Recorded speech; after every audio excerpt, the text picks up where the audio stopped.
Temos tantos testemunhos na Bíblia, nos nossos dias, de pessoas que recomeçaram, que obedeceram à voz do Senhor e que tiveram a sua história totalmente transformada.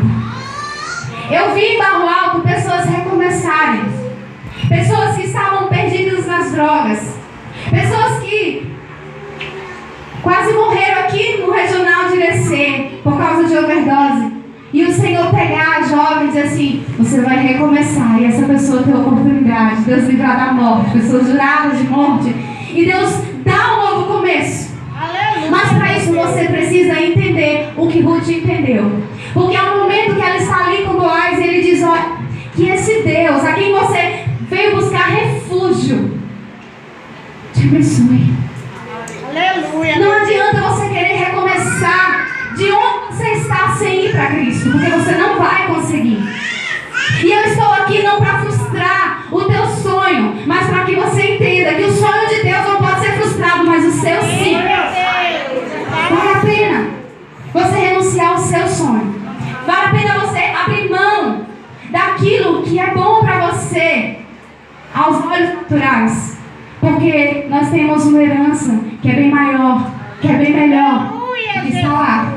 Ainda que o Senhor não me restitua um trabalho, ainda que o Senhor não me restitua nada daquilo que ficou para lá, eu sei que eu ganhei o sorriso do meu Pai. Glória a Deus, aleluia. E Evangelho é sobre relacionamento com o Pai.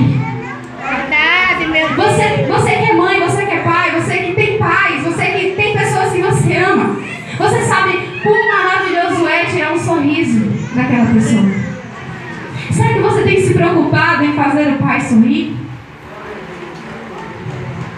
Não é sobre deixar de pecar para que você não sofra as consequências do pecado, para que você não seja afastado da comunhão da igreja.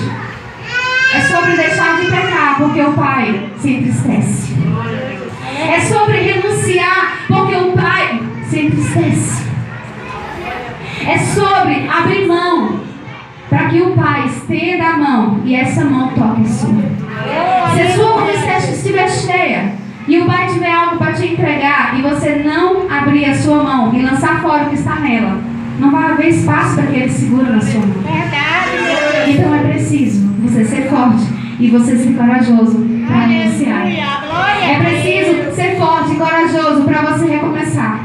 É preciso ser forte e corajoso para fazer o Pai sorrir. Aleluia, meu Deus. Porque o que adianta ganhar o mundo inteiro e perder a sua alma, perder o propósito que Deus tem para você? Verdade, meu Deus. O que adianta